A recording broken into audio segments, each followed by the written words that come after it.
제임스 본드 영화 음악 2회. 이번 영상은 6번째 작품 여왕 폐하 대작전에서부터 13편 옥토퍼시의 제작 에피소드와 배경음악 1화에 대해 들려드린다. 7. 여왕 폐하 대작전. 숀 코넬리의 출연 고사로 인해 호주 출신 모델 조지 라젠비가 본드로 정격 기용됐다. 그렇지만 별다른 인상을 심어주지 못해 스타덤에 오를 수 있는 절호의 기회를 놓친다. 메가폰을 잡은 피터 R. 헌트도 7 시리즈에서 조연출 수업을 받은 뒤 감독이 됐으나 역시 연출력에 대해 인정을 받지 못했다. 스위스 알프스 오지에서 알레르기 연구소라는 간판을 달아놓고 찾아오는 환자들에게 세균을 주입해서 영국 사회를 혼란의 도가니로 만들려는 스펙터의 음모를 환자로 위장해서 잠입한 7이 분쇄한다는 것이 주요 줄거리이다. 본드가 스키와 썰매를 타고 스펙터 일당의 추적을 피해 나가는 장면은 역대 7. 영화 중 가장 박진감 넘치는 화면으로 추천받았다. 블로펠드 역으로는 TV 수사 극 시리즈 코작의 형사 반장을 맡아 대머리 배우로 유명세를 얻었던 텔리 사발라스가 등장한다. 본드 임무를 적극 도와주는 드라코 역은 이태리 연극 무대 출신 배우로 1950년대부터 1960년대 주가를 높였던 중견 배우 가브리엘 페제티가 등장하고 있다. 그는 본드와 트레이시 다이아나 리그의 결혼식에도 참관한다. 배경음악 작곡은 존 베리가 맡았고 주제가 We Have All the Time in the World는 굵고 매력적인 음성의 루이 암스트롱이 불렀다. 이 주제가는 본드걸 트레이시와 본드가 사랑을 나누는 감미로운 장면에서 사용됐다. 7이 결혼하여 은퇴하고 죽은 줄 알았던 블로펠드가 다시 살아나 신혼여행길에 나선 본드를 습격해 아내 트레이시가 사망하는 것으로 마무리한 점이 7영화광들을 의아하게 했다. 이 같은 구성은 새로운 본드인 조지 라젠비에 대한 반응이 시원치 않을 경우 이 작품으로 7 시리즈를 완료하겠다는 의도였다고 한다. 하지만 숀 코넬리가 후속 시리즈에 출연하겠다고 제의해오자 제작자 측에서는 본드의 아내가 죽는 것으로 설정해 이에 대한 복수극으로 다시 본드의 부활을 노렸다는 뒷이야기가 전해진다. 8. 다이아몬드는 영원히. 숀 코넬리가 본드 역을 맡은 7번째 작품으로 골드핑거의 가이 해밀턴이 연출자로 복귀했다. 고난도 액션이 많아 위험하다는 이유를 들어 숀 코넬리가 출연을 고사하는 바람에 7영화 제작이 잠시 중단되기도 했다. 그는 조지 라젠비의 연기를 본 뒤 미흡함을 느껴 다시 복귀한다는 다소 거창한 주장을 펼치기도 했다.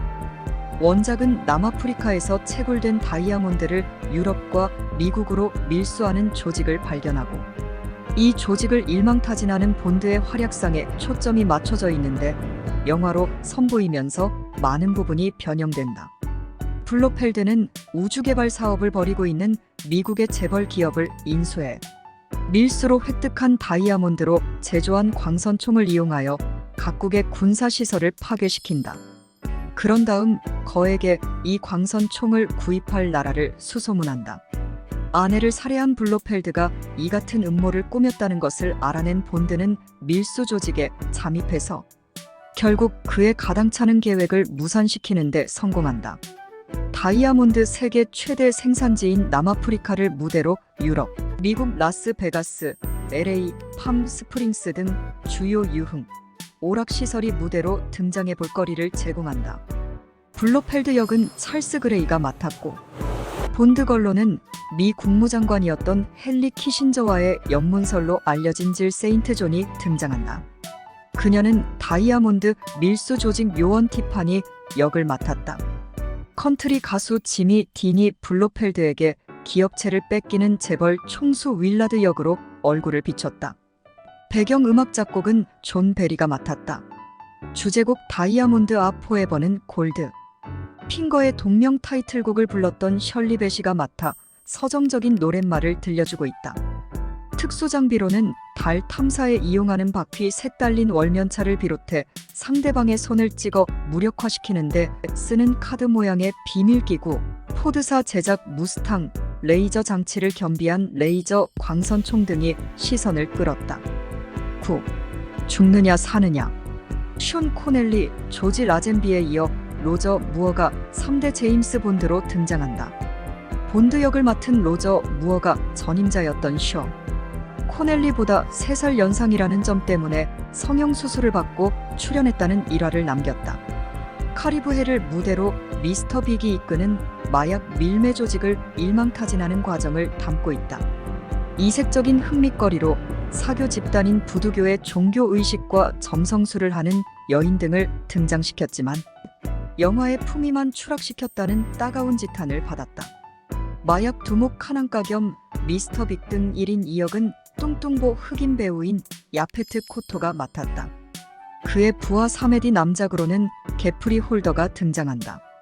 본드걸 솔리테어 역은 제인 세이무어.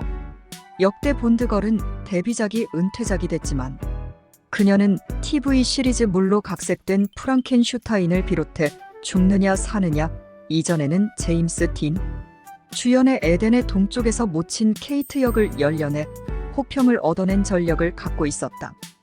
배경음악 작곡은 비틀즈 음악 프로듀서였던 조지 마틴이 맡아 음악계 뉴스를 만들어낸다. 주제곡 리브 앤 렛 다이는 폴 맥카트니와 그가 이끄는 그룹 윙스가 불러 1973년 7월 빌보드 히트 차트 2위에까지 진입시키는 성과를 거둔다. 본드가 행글라이더를 이용해 미스터 빅의 근거지로 잠입하는 장면과 톱니, 바퀴로 변하는 손목시계, 모터, 버스 추적 장면 등이 볼거리를 제공한다. 10. 황금총을 가진 사나이. 로저 무어의 두 번째 본드 출연작이자 가이 해밀턴의 마지막 연출작. 이안 플레밍 원작에서는 카리브해를 무대로 살인 청부업자와 7의 대결을 다루고 있다.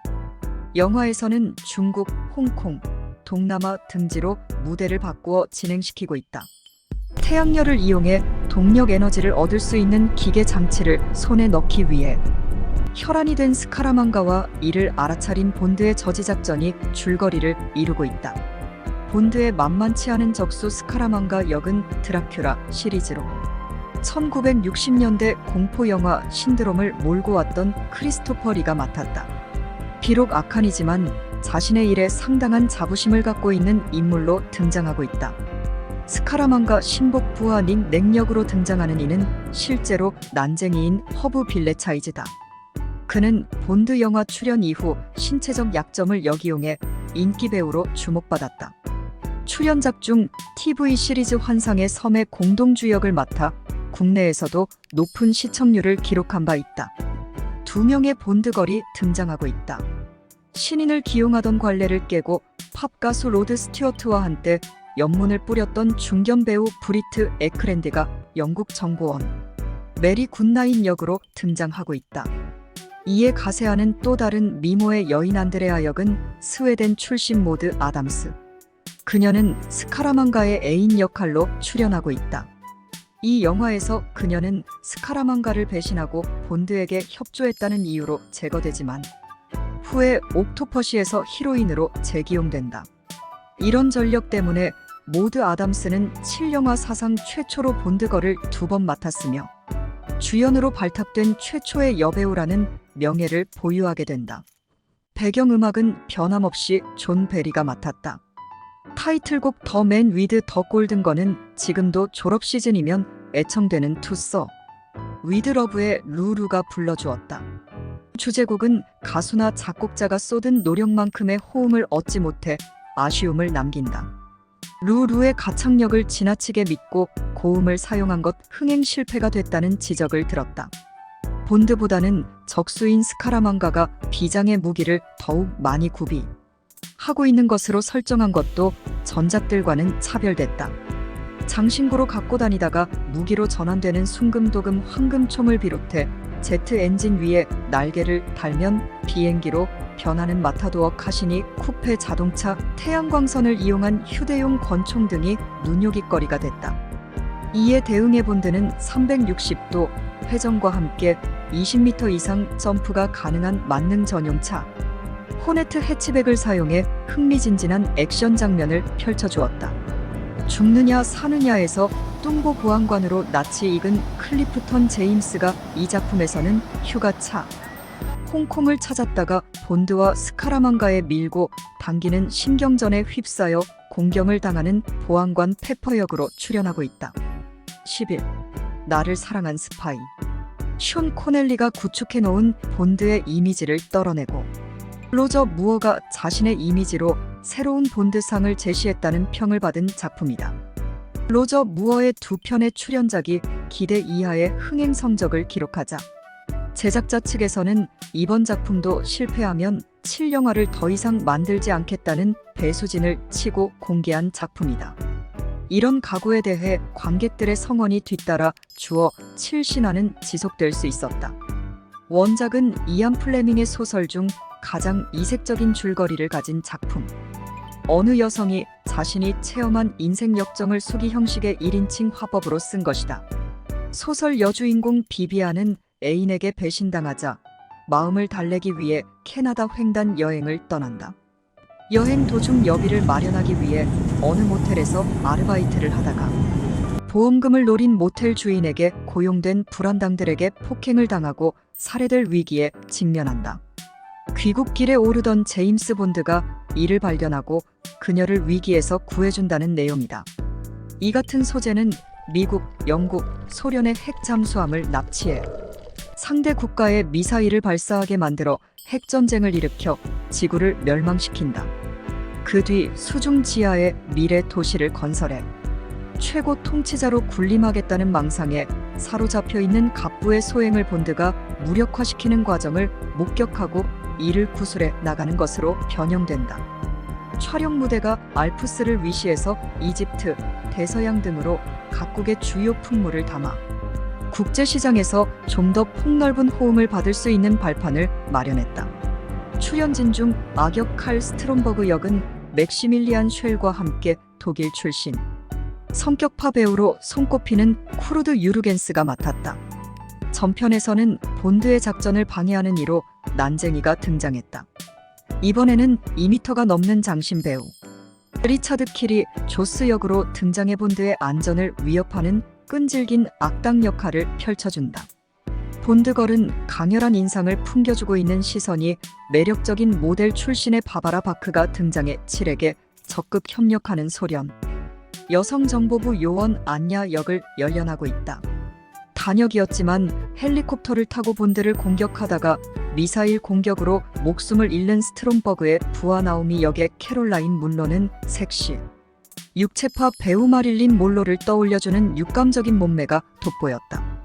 배경음악 작곡은 존 베리가 물러나고 스팅에서 스코트 조플린의 레그타임을 편곡시켜 관심을 받아냈던 마빈 햄리쉬로 교체돼 매너리즘에서 탈피하려는 제작자들의 의지를 엿보게 했다. 그가 작곡을 맡고 여류 작사가 캐럴 베이어 세이거가 가사를 붙인 주제곡 노바디 다즈 잇 베터는 칼리 사이먼이 불러 1977년 7월 데뷔분의 You Light Up My Life에 이어 빌보드 이지 리스닝 차트 2위에 랭크되는 성과를 거둔다. 아카데미 어워드 주제가 상에서도 데뷔분에게 수상의 영예를 넘겨주는 석패를 당한다. 전체 곡조는 햄리쉬의 장기인 재즈와 서정적인 발라드 리듬이 결합돼 대중적인 호응도를 높일 수 있었다는 평가를 받는다.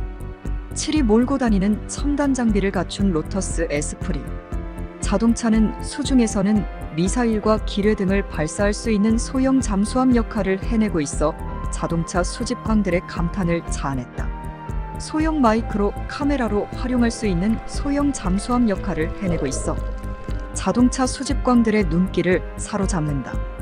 여기에 문서를 송수신할 수 있는 손목시계, 소형 마이크로 카메라로 활용할 수 있는 담배 케이스, 작살, 총으로 변하는 스키스틱, 최면, 가스가 분산되는 담배 등 기묘한 첨단 무기가 선보여 7영화만의 특성을 보여주는데 부족함이 없었다. KGB 책임자인 아나톨 고골 장군으로 월터 고텔이 등장한다. 이 배역은 이후 속편에서도 계속 등장해 고정 배역 명단에 추가된다. 12. 물레이커 7 시리즈 전작과 비교해 최고의 제작비를 투입하여 상업적 의도를 높인 작품이다. 이안 플레밍의 원작은 나치 출신의 과학자 휴고 드렉스가 영국에서 은둔하면서 물레이커라는 로켓을 발명해 영국을 황폐화시키려는 계획을 추진하자 본드가 기술자로 위장한 뒤 이를 무력화시킨다는 이야기다. 영화에서는 드렉스가 우주왕복선을 훔쳐내 자신이 선발한 소수의 남녀를 우주로 피신시킨 뒤 독가스로 지구를 멸망시키겠다는 허황된 꿈이 본드의 방해로 무산되는 것으로 변경된다. 우주공간뿐 아니라 아프리카 모하비 사막, 이태리 베니스, 브라질 리오 데 자네이로, 아마존 강 뉴욕 등이 극중 무대로 선보이고 있다. 드렉스 역으로 출연하고 있는 프랑스 출신 미셸 론스달은 드골 대통령의 암살 미수 사건을 다룬 프레드 진네만, 감독의 자칼의 음모에서 자칼의 행방을 쫓는 끈질긴 프랑스 형사 르벨 역으로 등장해 국내 영화 팬들에게도 낯이 익은 연기자이다. 섬뜩한 느낌을 풍겨주고 있는 강철 이빨이 강한 인상을 남겨주고 있는 장신의 리차드 키리 조스 역으로 다시 얼굴을 내비치고 있다.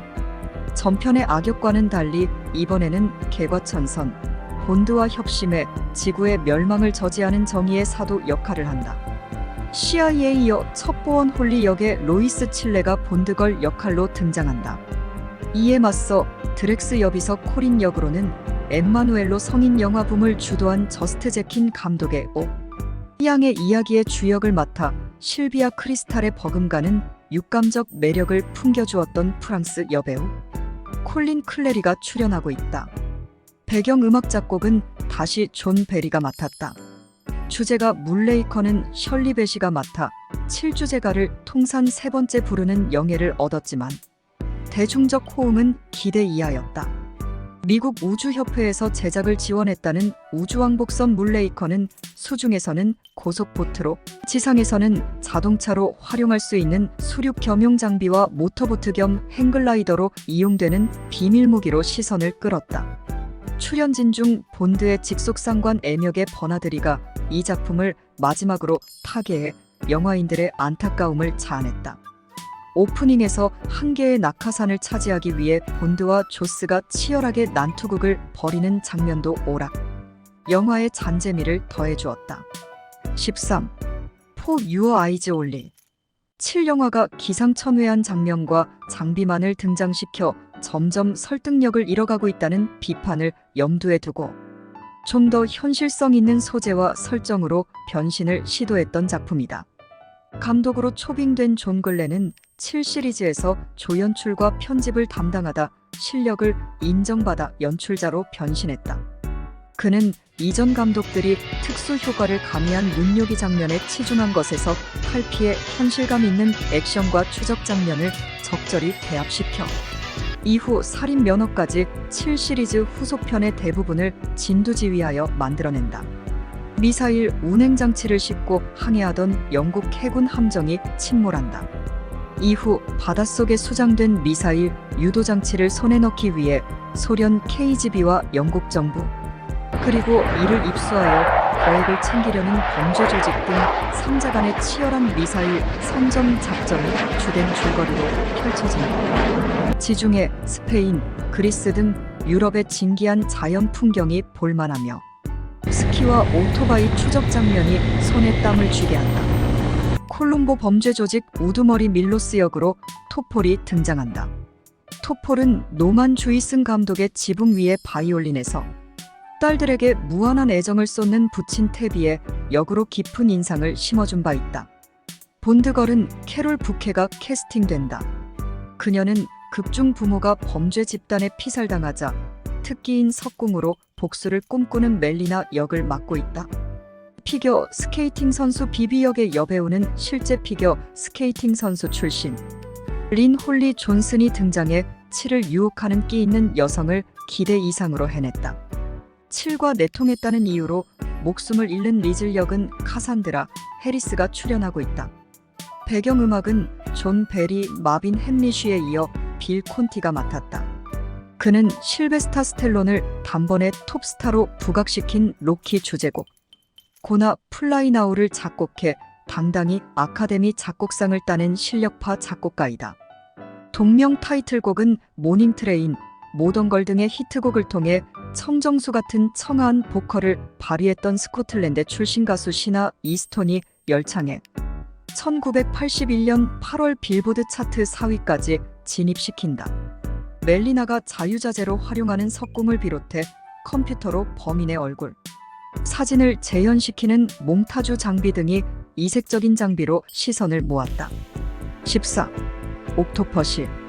공개 당시 영화업계 전문지 버라이어티로부터 로저 무어의 역대 본드 출연작 중 최고의 작품성을 갖춘 영화로 격찬을 받았다. 같은 시기에 다소 초라한 몰골의 숀 코넬리가 등장한 아류작 어빈 커시너 감독의 네버 세이 네버 어게인이 공개됐지만 옥토퍼시 흥행 위력에 눌려 참패하고 만다. 호전적인 구소련의 오로프 장군은 서독주든 미군 기지에 설치되어 있는 핵폭탄을 폭파시키려는 음모를 꾸민다. 그는 미군의 실수로 핵폭탄이 터졌다는 것을 널리 알려 반핵운동을 일으킨 뒤 서방 세계에서 핵 감축을 자연스럽게 유도하려는 의도였다. 이 같은 계획이 성사되면 그는 바르샤바 군을 총동원해 유럽을 점령하려는 음흉한 계획을 가지고 있었다. 이를 구체화하기 위해 그는 옥토퍼시라는 신비의 여인이 운영하는 여자 서커스단을 포섭해 이들의 짐 속에 핵폭탄을 숨겨 미군 기지 위문 공연 때 폭파시키려 하고, 이를 눈치챈 본드가 저지작전을 펼친다는 것이 기둥줄거리. 7위 핵폭탄을 쫓아 서독의 베를린을 위시해서 영국, 런던, 인도 등지를 수색해 나가는 과정이 흥미 포인트다. 인도인 아칸 카말칸 역에는 루이스 조르단이 등장하고 그의 부하인 고빈다 역으로 카비르 베디가 나온다. 전쟁광 오로프 장군은 스티븐 버코프가 맡았다. 그는 1980년대 TV 시리즈로 방영돼 높은 시청률을 기록했던 전쟁과 추억과 전쟁의 폭풍 등에서 히틀러 역을 맡아 강한 인상을 남긴 성격 파배우다. 본드의 상관 M역으로는 로버트 브라운이 출연한다. 등장인물 중 스포츠 팬들이면 단번에 알아볼 리가 바로 7위 인도에 갔을 때 적극적인 도움을 주는 현지인 BJ 역의 BJ 암리트라이다. 그는 인도 국가대표 테니스 선수로 데이비스 컵 대회와 윈블던 대회 준중결승까지 올랐던 스포츠맨으로 자국에서 7영화가 촬영되는 것을 기념해 조역을 마다하지 않고 흔쾌히 출연했다는 후일담을 남긴다. 황금총을 가진 사나이에 출연했던 본드걸 모드 아담스가 옥토퍼시 역으로 재차 기용돼 본드 시리즈 2편에 출연하는 영예를 얻는다. 그녀의 부하 마그다 역은 스웨덴 출신의 글래머 배우 크리스티나 웨이본이 맡았다. 배경음악은 존 베리가 맡았고 주제곡은 하이어 앤 하이어, 위아, 올 얼론 등의 대표적 히트곡을 보유한 컨트리 가수 리타 쿨리지가 올타임 하이를 취입해 1983년 8월 빌보드 36위까지 진입시킨다. 핀셋으로 집어야 할 정도로 작지만 높은 수신 기능을 갖춘 초소형 발신기를 비롯해 이를 수신하는 휴대용 시계, 컬러 TV, 모니터로 활용되는 손목시계, 금속을 녹일 수 있는 강력한 액체가 담긴 만년필, 톱날이 달린 장난감 하거로 꾸민 소형 잠수함 등이 이색 장비로 시선을 끌었다. 자동차에 실린 말이 날개 달린 제트기로 변하면서 시작되는 오프닝은 화면에서 시종 눈을 떼지 못하게 하는 7영화만의 잔재미를 실감나게 전달해준 장면이었다. 이외 열차 선로를 100km 이상으로 질주하는 벤츠, 옥토퍼시 서커스단이 펼치는 묘기, 대행진 등도 흥미로운 장면으로 남아있다.